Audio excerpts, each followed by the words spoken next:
My name is Mara Quinn, and for as long as I can remember, I moved through my parents' house like a shadow cast by my older sister. Helena arrived 2 years before me and seemed to absorb all the light. On birthdays, the frosting always spelled her name in taller letters. In every living room frame she was centered, and I was a shoulder on the edge of the shot. No one was cruel. They were simply decisive about where attention belonged, and it wasn't with me. We grew up in Evanston, just north of Chicago, in a red brick bungalow with a maple that brushed the upstairs windows when the wind turned.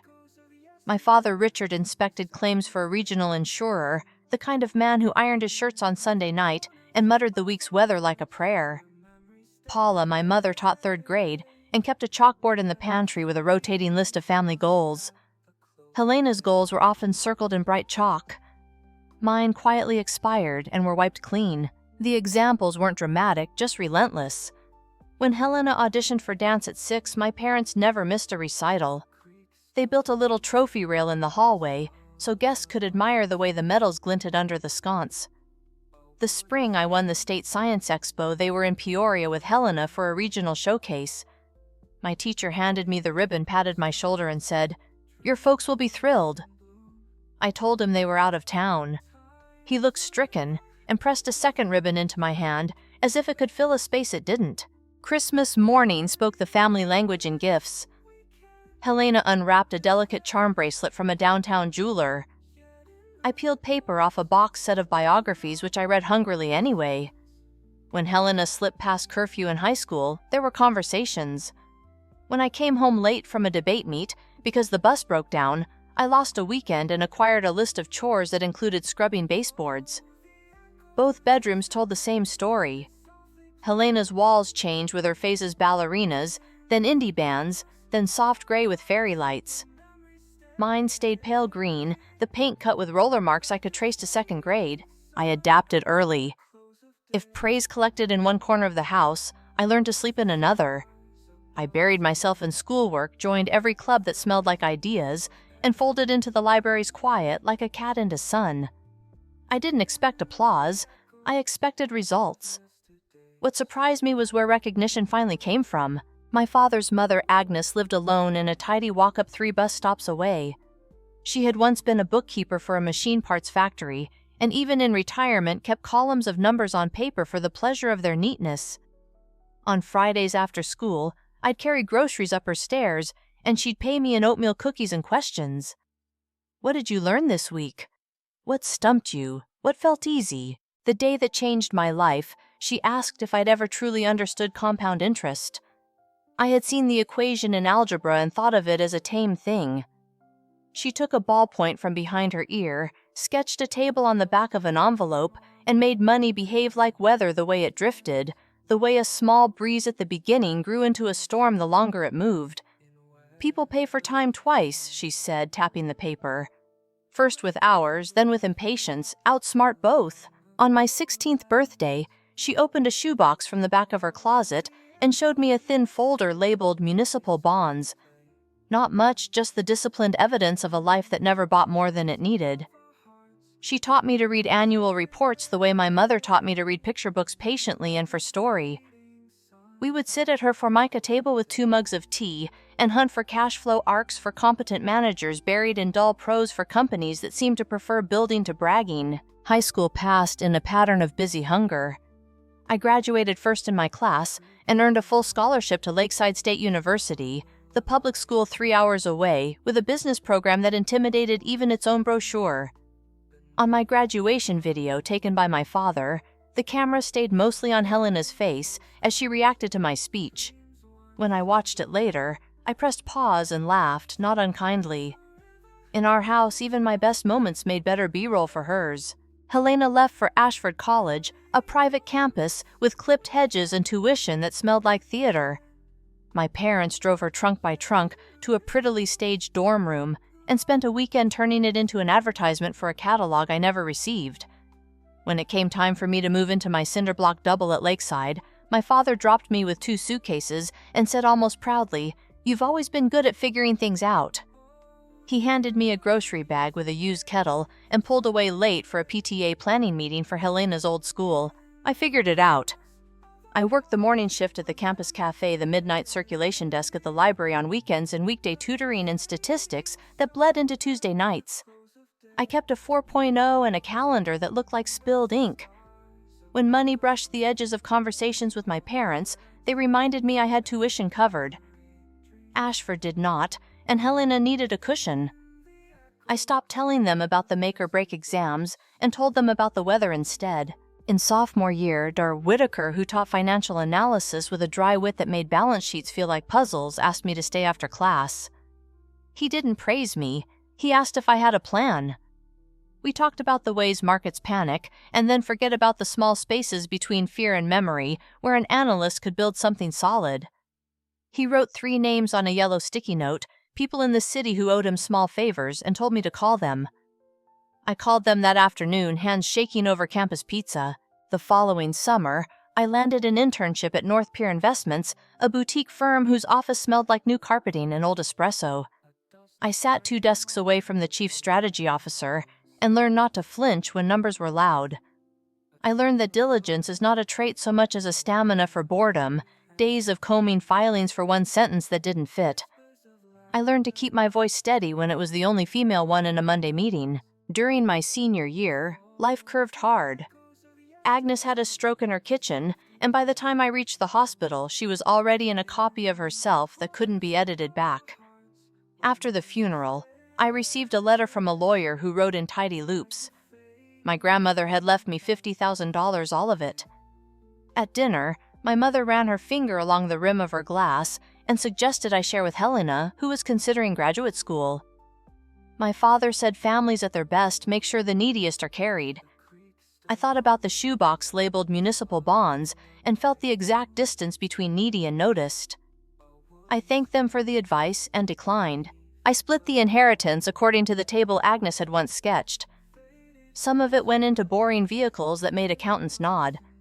Some went into companies hiding in plain sight places where the CFO sounded like they'd eaten their vegetables for years. I bought no new shoes. I bought time enough of it to let compounding do the talking. After graduation, I accepted a position at Bayshore Seashore Capital in New York. My starting salary was less than the rent on the prettier apartments in the listings. I took the one that fit, and a 4th roommate. I learned the city's free entertainments and the exact hours when the produce bins at the market got marked down. Every paycheck I moved half before I could see it. I wanted option value, and you buy options by refusing shortcuts. At Bayshore, I developed a habit of researching outside the office playlist. While colleagues watched the same dozen tickers, I fell into white papers about grid-level storage, about materials that made batteries less moody, about unglamorous logistics platforms that shaved minutes off deliveries and never ever trended. I didn't ignore the narrative darling stocks. I just preferred their vendors. By 26, the portfolio I ran for my own account, quiet and stubborn, had grown into a voice I couldn't ignore. The decision was neither impulsive nor romantic. I built a spreadsheet that punished optimism and still pointed to the same conclusion: it was time to work for myself.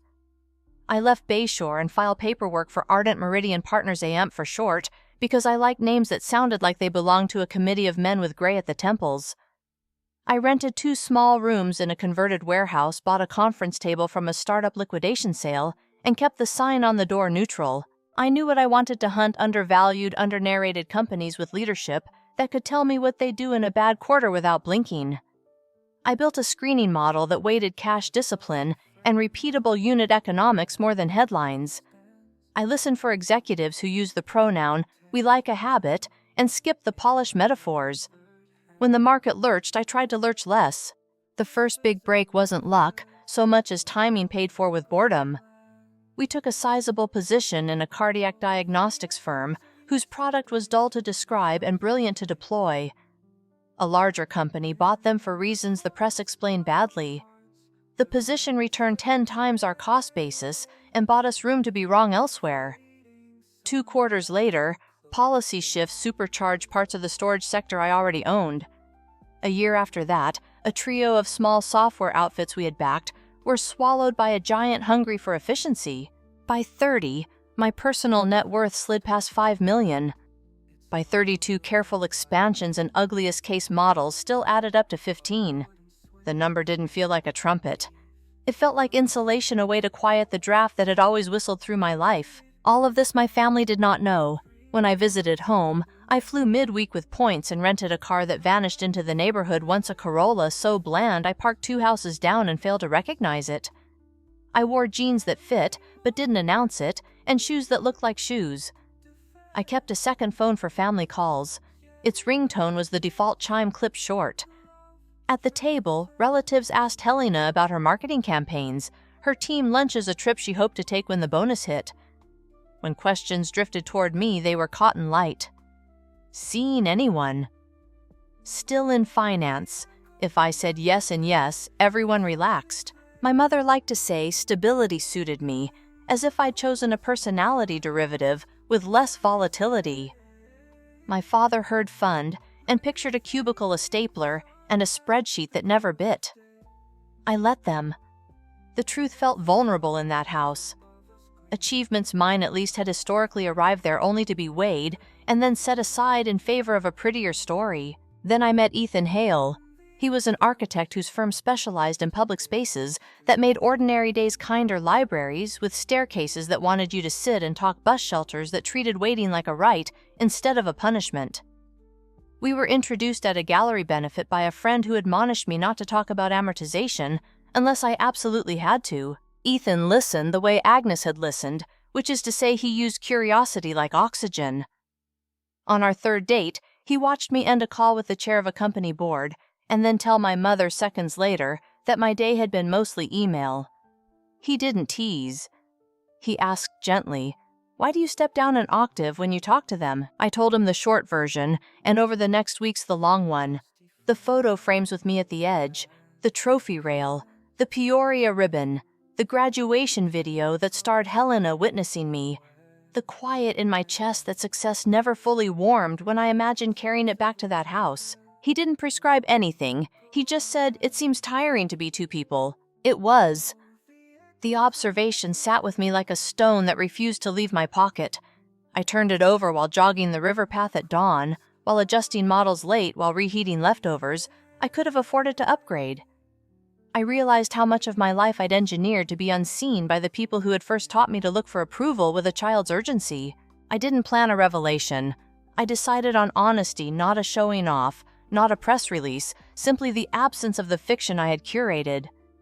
If someone asked me what I did, I would answer plainly.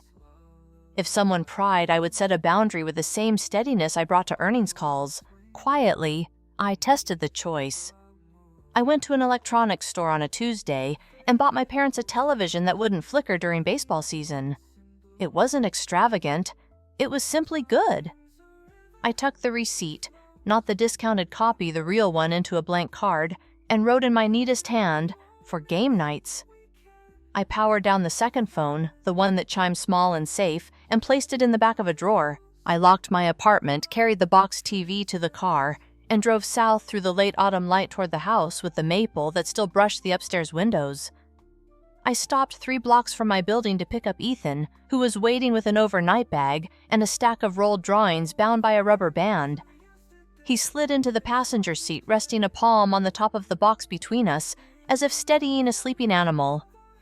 The television rode shotgun in spirit. We took the interstate south with the late autumn sun slanting flat across the lanes, and Chicago unspooled into suburbs, then into the tidy grid that had framed my childhood. Evanston looked almost theatrically familiar. The bakery with the chalkboard sign smudged by wind, the park where the fountain shut off for winter and left its basins bare, the maple at my parents' curb drizzling the yard in copper. A silver coupe I didn't recognize, low, clean smug, glinted in the driveway. It was the kind of car that announced itself even when turned off. Helena's, obviously. I parked at the curb to leave space for departures and statements. As I hefted the TV, Ethan reached for the bottom, and we moved like a practice crew up the front walk. The door opened before we knocked. "Mara." My mother sang, already moving past me, to kiss Ethan on both cheeks, as if he were a foreign dignitary. "You must be Ethan." "An architect. We peeked at your firm's website." "Those library stairs." She turned her face to me over his shoulder. "You should have told us he's so accomplished." My father appeared behind her, gave my shoulder a distracted pat, and called into the house. "Helena, your sister's here." Helena arrived like a cue executed right on time. Highlights fresh lip color that seemed to have a brand name backstory. Hands spread like she owned the doorway. "Well, finally," she said in that affectionate tone that always included a measurement. Then to Ethan, "I'm Helena, the sister. We've heard so much." Paula let them in. "This box is as big as you." In the hall beneath the rail of trophies still curating Helena's adolescence, we set the TV down. My mother fussed at the bow and asked what it was, though it could only be what it was. "An early gift," I said, "for games." "The picture on the old set jitters when the camera pans." "Mara, that's extravagant," she said, touching the glossy corner. She meant the word in two directions at once. The evening stretched into a familiar choreography. My mother made Helena's favorites: buttery mashed potatoes stiff enough to sit up on a spoon, a casserole with onions fried to an amber crown, a salad that seemed like penance for the rest. She waved me away when I reached for the chopping board. "Helena already prepped the table," she said. Ethan, conscripted into opening wine, gamely followed directions as if this were a client with a very specific vision. At dinner, conversation orbited Helena's promotion at the agency's senior brand manager, south-facing window 2 associates. She described her office as if a camera were panning the fig tree, the rug, the way the building's HVAC sounded like ocean if you closed your door. Her husband Derek nodded in a way that made me think he'd heard the speech before and still liked it. Of course, my father said a new role needs the right wardrobe. Presentation is part of the job. We can help you pick some things. His glance flicked to Helena's nails, which shone as if they'd been polished with a small miracle, and then slid past me without catching. No one asked about my week. Ethan fielded questions about the library with a generous stare and a community garden his firm had tucked into a bus depot. When a lull opened and drifted toward me, my mother filled it. "And you, dear, you're still doing your spreadsheets." "Spreadsheets are part of it," I said. "I've moved into more of a leadership role." "How nice," she said in the voice people use for tidy lawns. After plates were cleared, my mother handed keys to the guest rooms plural with ceremony. "Derek and Helena in the blue room," she said as if awarding a prize. "Queen bed, the attached bath. Mara and Ethan in the den. The pull-out is firm if you fold the blanket under the middle." "The den?" I asked before I could fold the question into something more tactical. "Helena's back has been troublesome," my mother said, apologetically triumphant. "You don't mind, do you? You've always been so flexible." The den was an archive of my father's hobbies: laminated maps, a jar of foreign coins, a shelf of travel guides to countries he'd never visit. Ethan helped me tug the mattress flat. It bowed predictably. We lay down fully clothed and stared at the ceiling tiles with the faint stipple that looked like weather caught mid-argument. "Are they always this choreographed?" he whispered. "This is actually the rehearsal version," I said, then regretted saying it because the joke tasted old. In the morning, I woke to the sound of knives on cutting boards and a radio talk show turned down low. Ethan was still asleep, one arm flung toward the map of the Baja Peninsula. I padded down the hall toward coffee, then paused at the kitchen door when my name rose in the conversation and held. "She could have had more by now," my mother was saying, whisking something with energy. "Mara was always so good at math. She just doesn't push," my father answered without venom, which somehow made it worse. "Helena sticks her neck out. Some people like stability. Have you seen the architect she brought?" Helena's voice amused. "He's the kind of man who thinks in angles. Give him 6 months and he'll start measuring." My name lifted again and dissolved in soft laughter. I stood there long enough to feel silly about standing there. The pantry door breathed heat at my back. I turned, went outside without coffee, and stood by the maple until the cold made my ears burn. Ethan found me a few minutes later. He handed me a mug like a peace offering. We walked to the corner in our coats, steam curling from the coffee shoes crunching on a scatter of salt left from a light frost. He didn't deliver a speech. He said breathe, which was something even the most curated houses could not keep me from doing. By midday, the house had shifted into holiday logistics. My father tinkered with an old tripod to film Grace. Derek hovered near the oven with a thermometer like a talisman. My mother tied on the apron with embroidered leaves and stored worry in the pockets. Helena arranged the mantel photographs so her trip to Maui sat front and center, a sun-glossed frame in which my parents were background characters on a beach they had partly paid for. On the back steps, my phone chimed with a tone reserved for AMP. A board chair needed an answer that couldn't wait. I stepped into the yard where the grass had gone from green to a topography of straw and answered. We talked about allocation and contingencies about a tranche I didn't like because the language under the language said trust me. I asked for one more covenant. He said it would spook the other side. I said that was the point. When we hung up, my voice felt as steady as if I'd been discussing weather. I turned and found Helena at the doorway, not hiding exactly, just placed where she could listen and then claim she hadn't. Who was that? She asked, eyebrows a study in concern. Work, I said. Sounded intense for spreadsheets. Some spreadsheets are louder than others. She tilted her head, weighing this, and then moved in the practice way people retreat when they want you to follow. Before I could maneuver past her, my mother called us in to set the table. Helena's glance skimmed me like a credit check and then slid off. In the dining room, the table wore its holiday face, the leaf tablecloth that had belonged to my grandmother's sister. White plates rimmed in a ring of gold that my father always warned not to put in the dishwasher. The candles that pretended to be beeswax. My father adjusted the tripod to catch the length of the table, then abandoned it to greet Ethan, who was admiring the way the afternoon light threw a grid on the wall. So my father said, warming to his favorite topic, "Tell me about that museum renovation. Your website shows a staircase like a ribbon." Ethan described what made a public building belong to the public handrails that understood hands, sight lines, that made even shy people feel safe. He talked about a reading room where the windows cut glare but kept warmth. My father nodded like a man who had found a language he liked the taste of. I took the lull to fetch the television from the hall. It was lighter than it looked if you gripped it properly. I set it upright against the wall beside the sideboard and slipped back into my seat. "What's that?" my mother asked, as if she hadn't already handled the bow. "A small upgrade," I said. "Early gift, for baseball." "You shouldn't have," she said, and then repeated it in a way that meant both shouldn't and should. Dinner loosened everyone by increments, turkey carved with care gravy, negotiated at the spout, the soft sigh of the room settling into repetition. My mother asked Helena about kitchen renovations she was considering and whether she and Derek had talked about starting a family. "Plenty of time," she said, but the sentence came with a grip on Helena's hand that said she'd counted.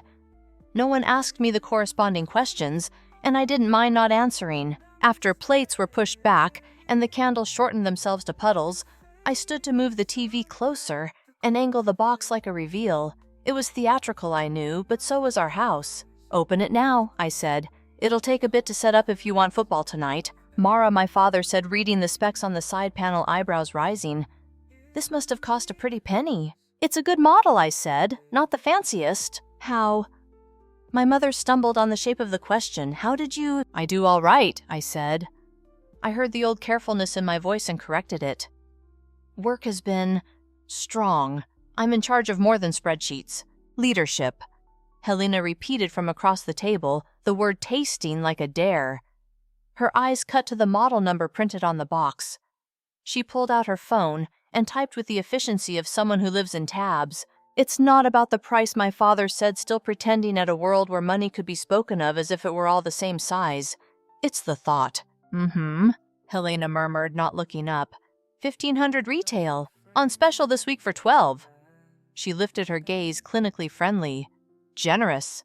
I wanted you to have the decent screen," I said.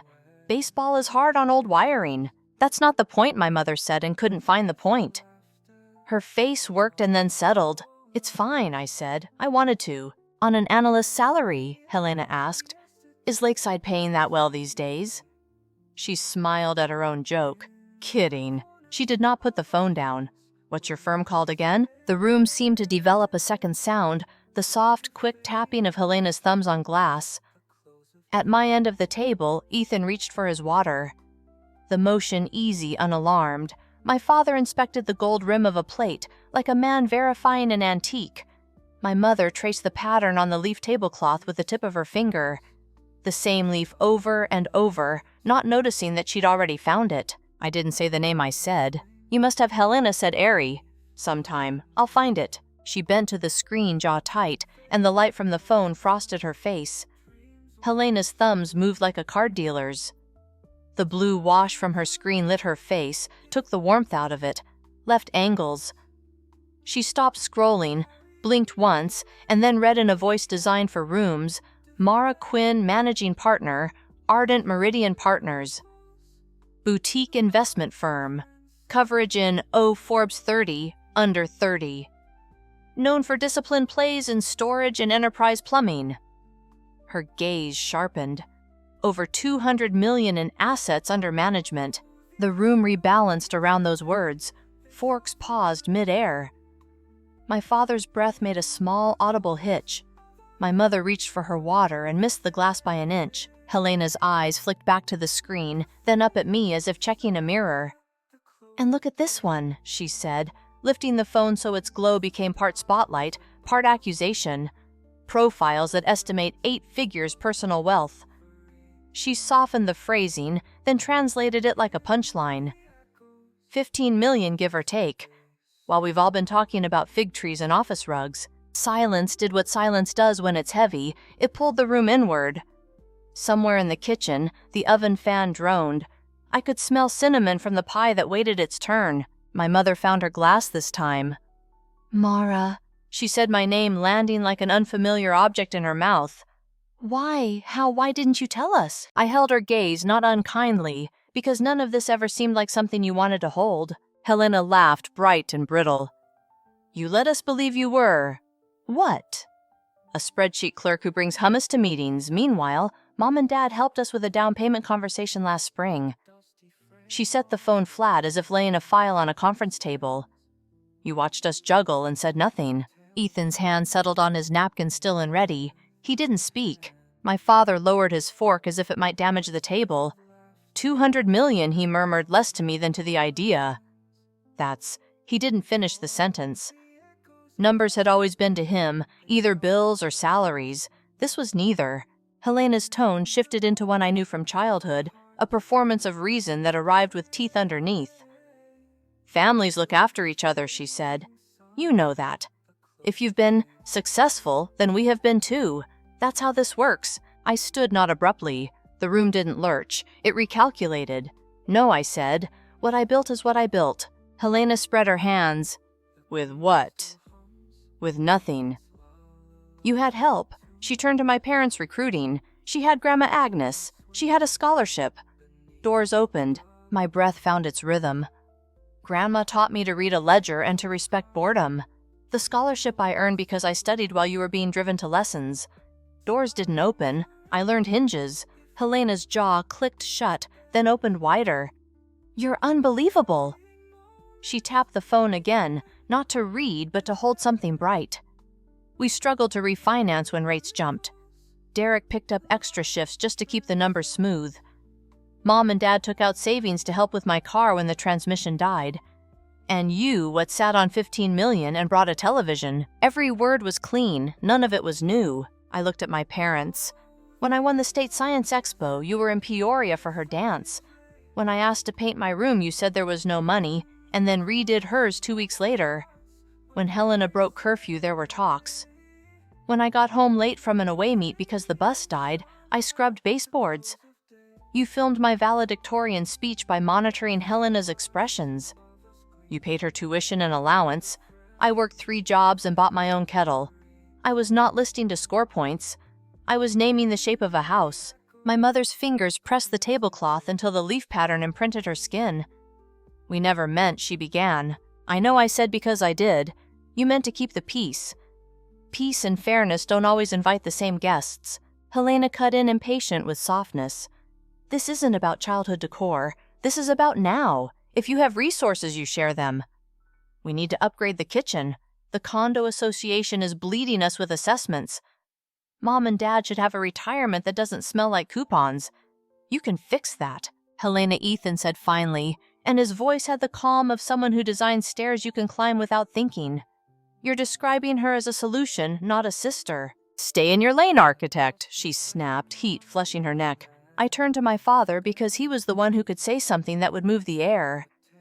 He met my eyes and then looked away as if the brightness there stung. I didn't see this," he said. "Any of it." It was the closest he had come to apology, but it arrived thin like paper in rain. Helena stepped closer to me across the thinning carpet between chairs. "Are you going to help us or not?" she asked. Simple question. "No," I said. The word was small and absolute. It landed, and in landing, it made the room honest. My mother made a sound like a hinge settling. Helena's mouth opened, then shaped into something unforgiving. "You're selfish," she said. "You've always been selfish just quietly. Hiding it in books, now hiding it in bank accounts." I felt the old instinct to apologize rise and then stop. Selfishness. I said steady would have been asking you to carry me while I learned my footing. I carried myself. You were carried. She took a breath that looked like a toss of dice. "Get out," she said. "If you're going to stand here and—" "We're done," I said, not to be theatrical but to end the combustion. I laid my napkin on the table, smoothing it flat with my palm as if resetting a map. To my mother, "The TV is yours. Keep the receipt." To my father, holding himself like a bridge in wind, nothing I could say would fit. I gathered my coat and bag from the hall under the old trophies. The maple shadow lay thin across the floorboards. In the doorway I paused, because leaving without a glance felt like pretending none of it had happened. I looked back. Derek stared at the gravy boat. My father's hands were locked around his fork as if it might drift away. My mother's eyes were wet but not moving. Helena stood very straight, as if posture could fix what posture had caused. Ethan was at my shoulder, already holding the keys he had wordlessly collected from the sideboard. The air outside had sharpened with evening. Somewhere down the block, a dog barked twice and then gave up. We walked to the car. The boxy silhouette of the TV showed faintly through the front window like a ship at harbor. At the hotel, the carpet pattern tried to be cheerful. Ethan ordered food because hunger was a physical fact, even when everything else wasn't. I showered until the mirror fogged, and then sat on the bed in a robe, the phone lighting up with a sequence of messages. Helena first rage cut with entitlement, and back again. Then my mother's voicemails thready and full of appeals. A single text from Derek that read, "I'm sorry for the scene." My father's number did not appear. Ethan set a tray down and handed me a glass of water. "Eat a little," he said, not as a command, but as if naming something kind the body could do for the mind. I silenced the phone and turned it face down. We ate in the ordinary way people eat when they are tired. Bites taken without ceremony, napkins, used the television off. When the plates were pushed away, and the city's noise stitched itself into a background we didn't have to name, I lay back my forehead against his shoulder and let stillness arrange the furniture inside my head. The room settled around us. Far below, traffic kept its own promises on the lakefront drive. I followed the rhythm until the edges of the evening softened and held. Morning edged into the room like a careful guest. I woke to the seam of light beneath the blackout curtains, and the small domestic noises of the hotel and ice machine coughing somewhere down the hall, a door closing with polite finality, a housekeeping cart rolling by with a soft rattle of bottles against metal. Ethan was already awake, propped on an elbow, watching me with the quiet you use when you're not sure if the person beside you slept at all. A knock came, 2 measured taps, a pause, then one more. Ethan glanced at me. I nodded. He opened the door. My father stood in the threshold. Yesterday's clothes slightly wilted, his hair doing that thing it did when he'd run a hand through it too many times. He looked smaller without the kitchen and the tripod and the ritual of being a host. "I went to the Hilton first," he said, as if that were a joke he hoped would carry some of the weight for him. "They send their regards." Ethan excused himself to find coffee. I let my father in and gestured to the single chair at the desk. He sat carefully as if noise might startle whatever we had left. For a minute, the room simply held us. He looked at his hands. I looked at the cheap print of a sailboat on the wall. When he finally spoke, the words came as if they'd been peeled from him. "I thought I was being impractical," he said, "all those years. I told myself your sister needed more tending, that you were capable, that you'd be fine if we focused where the fire seemed hottest." He swallowed. His voice went rough lower. "But I missed you. I missed you while you were in the room, and then I missed you while you were building a life I never asked about. That's on me." It wasn't a speech. It was a map of how he had gotten lost. "Would we be having this conversation if there weren't numbers attached?" I asked. I didn't throw it like a challenge. I carried it across the space between us and set it down. He winced honestly. "I don't know," he said. I'd like to say yes. I don't know. We sat in that truth without trying to dress it. "Your mother and Helena are at the house," he said after a while. They want to talk again. The words sounded like a narrow bridge over a fast river. About my money, I said. He didn't answer. He didn't need to. Ethan returned with coffees and the kind of pastry a lobby kiosk calls a croissant because it has folds. He handed one to my father out of sheer decency. My father held it as if it were a prop he didn't know how to use. When we left the hotel, he didn't try to take the lead. He simply followed our car and his, the two of us moving down the familiar streets like pieces on a board we already knew by heart. At the house, the maple flicked the last brown leaves against the window glass. Inside, my mother started toward me with her arms wide, and then seeing my face let them fall. Helena had cleaned her eyeliner, but not the heat from her expression. Derek stood near the mantel with the studied neutrality of a man who had decided not to touch the flame. "Thank you for coming," my mother said. "We were all a little high-strung yesterday." "We were honest," Helena said. "That's all." I didn't sit. Ethan didn't either. My father moved to the side of the room and leaned against the doorway like a man who wanted to be present without being in the way. I spoke before anyone else could decide what this was. "I'm here to make things clear," I said. "Not to renegotiate what happened last night, not to be persuaded." Helena's laugh had no humor left in it. "Clarity," she said. "Perfect. Start with the part where you have more money than all of us combined, and you decided the best use for it was a television." I didn't rise to the bait. "My finances are private," I said. "They're not a family discussion topic. They're not fodder for group texts or holiday table debates. If you want a boundary around anything, put one around this." Helena's mouth tightened. "You can put a boundary around a pool and still invite people in. You're choosing to keep the gate locked." "Stop!" my mother said, not sharply, but with enough force to lay a hand on the air. She turned to me. "What are you willing to do?" It was a cleaner question, and it deserved a clean answer. "For you and Dad," I said, "I won't let you collapse. If there's a medical emergency you can't meet, or if that roof finally gives up and insurance plays games, call me. Don't broadcast it. Don't route it through Helena. Call me." My father nodded once, as if committing his part to memory. My mother's shoulders softened by a notch like a dress let out at the seams. For Helena and Derek, I continued, "No. I'm not funding remodels or cars or assessments. I'm not paying off credit cards. I'm not underwriting a lifestyle." Helena's eyes flared. "You have 8 figures and you can't be bothered to—" "I'm not applying for your approval," I said. "I'm not declining either. I'm telling you how this will be." Derek shifted his weight and looked at the floor. "We didn't ask to be underwritten," he said, quiet. "We asked for help." "Help is a tool," I said, "not a habit." Then before any of that could calcify into a plaque we would point to for the next decade, I added, "There is one thing I am willing to fund, and no strings, except the ones written by a lawyer. Your kids' educations, if you have them, or if you already do, and I'm simply not in those pictures, I will set up a trust that pays for school. Only school. No one but the school gets paid. If that's insulting, refuse it. If it eases something for them that was too heavy for us, take it." For the first time all morning, Helena's face flickered. It wasn't gratitude. It was the moment water hesitates before it boils. She seemed to search for an angle and fail to find one she liked. My mother cried in the careful way of someone who hates blotchy cheeks. She dabbed at her eyes with the corner of a dish towel and made a small sound that might have been thank you, but might have been something else. "This isn't a negotiation," I said again, but softer. "These are the terms under which I can show up without resenting every inch I step." Helena's dignity rallied like a soldier late to a battle.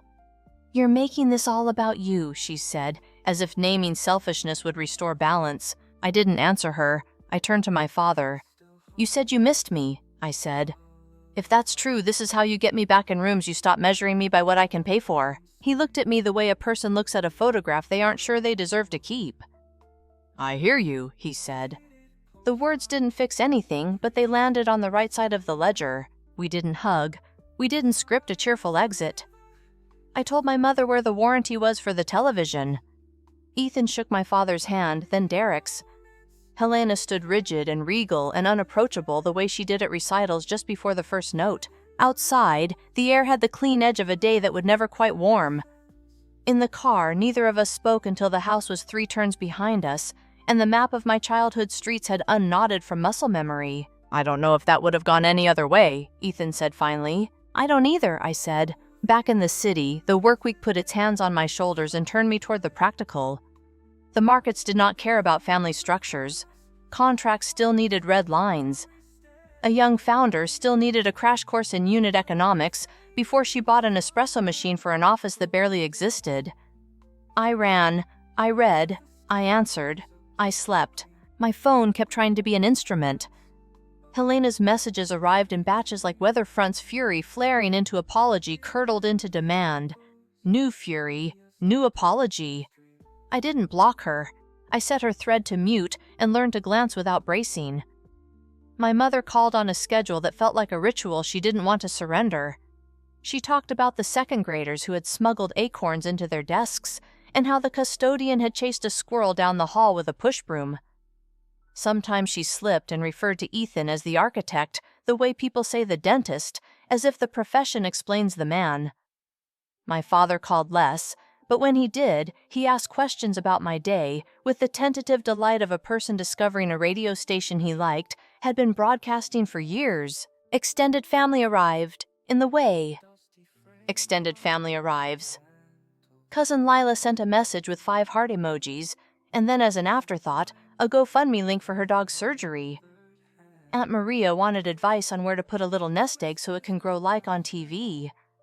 An old friend of Helena's I barely remembered asked if I could look at a small deck for a big idea.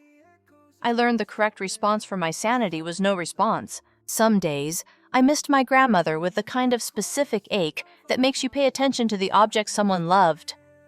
I cleaned my kitchen and moved the sugar to a blue enamel tin like the one she had used. I refolded the dish towels the way she used to into thirds, so they stacked like certainty. On a wet Tuesday, I called a number on a card and spoke to Dr. Imani Chen, a therapist whose office faced a fire escape and a sliver of sky. I told her the story from the beginning and watched as she drew shapes with her pen that somehow matched the shapes in my head. You were assigned a role early, she said once, not as diagnosis but as architecture. You got good at it. Then you resigned from it. The system around you is drafting in your absence. We met on Thursdays. The chair in her office had arms at the right height for thinking. On a mild evening in April, I sat at my dining table with my laptop and a file from an attorney whose emails came with footnotes that soothed me. We finalized a trust instrument for future nieces or nephews' distributions strictly to accredited institutions, contingencies for gap years, and apprenticeships, a clause for emergency health. The money would rest where it could be only what it said it was.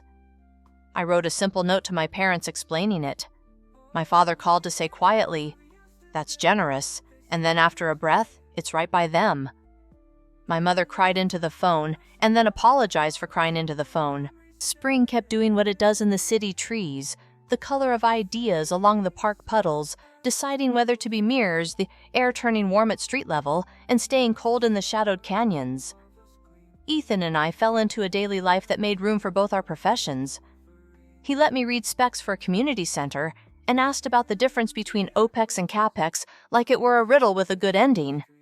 I learned the pleasure of a well-placed bench. One Friday, after a week that had demanded everything from both of us, he told me he wanted to stop by a site before dinner. We took the train to a neighborhood where brick and glass had learned to talk to each other. He led me into a small public library that had reopened after renovations, his firm's work stitched into the bones so cleanly you felt it more than saw it. The librarian recognized him and waved. He asked if we could walk upstairs. On the second-floor afternoon, light fell through a grid of panes onto a long table. The wood glowed. He reached into his pocket and took out a small box that didn't need a brand to be understood. "I don't know how to make speeches that sound like the ones you hear in movies," he said. "But I know what a good room feels like when you step into it, and I know how your face looks when a decision that took months finally clicks into place. I want to be the person you debrief with in the kitchen. I want to draw stairs you'll climb without noticing." He opened the box. The ring was vintage, a thin band set with an emerald that seemed to hold its own weather. I said yes with the clarity of a line item. He laughed with the relief of a man who had waited for a vote and gotten one. We didn't call anyone on the train home. We walked from the station and let the city be our witness. In the apartment, he set the box on the counter, and we made pasta with what we had. It tasted like something we had earned, which is to say, uncomplicated. Days layered again into days. The firm grew by the measured half steps I liked. I said yes to mentoring 2 women whose questions were precise and whose patience for surface-level answers was correctly low. I wrote checks to programs that taught girls to read balance sheets and not be bored by them. The checks felt like ordinary tools placed in the right drawer. In late summer, I received a short email from my father with no subject line. He attached a photograph he had scanned poorly. Me at 17 with my Science Expo ribbon eyes squinting against a gym's fluorescent lights, hair back in a band I'd borrowed from Agnes. Beneath it, he wrote, "We should have framed this." I printed the picture and bought a frame that didn't pretend to be more than wood. It stood on my bookshelf where I could pass it and not think, and then pass it and think. Helena stayed distant. Occasionally, a message would slip past the mute with a tone that suggested both grievance and nostalgia. I did not answer those either. Derek sent a neutral update once new clients a vacation paid for in cash, a photograph of a more modest kitchen with a competent stove. He did not say who had changed their budget habits or how. He didn't need to. Autumn tilted again. On a Saturday, Ethan and I walked by the river with coffee. The wind lifted the hair off my neck and smelled faintly of cut apples from a market stall a block over. We stopped on a small pedestrian bridge and leaned against the railing. The water kept its appointments with the pilings. A gull landed and then decided it preferred the other side. I thought of the map from the hotel morning, the one where my father traced how he had gotten lost. I thought of Agnes's table with 2 mugs of tea cooling beside a ledger, and of the envelope on which she had drawn time like weather. I thought of a house with a maple that knew exactly when to let go and when to try again. I stood there and none of it needed translation.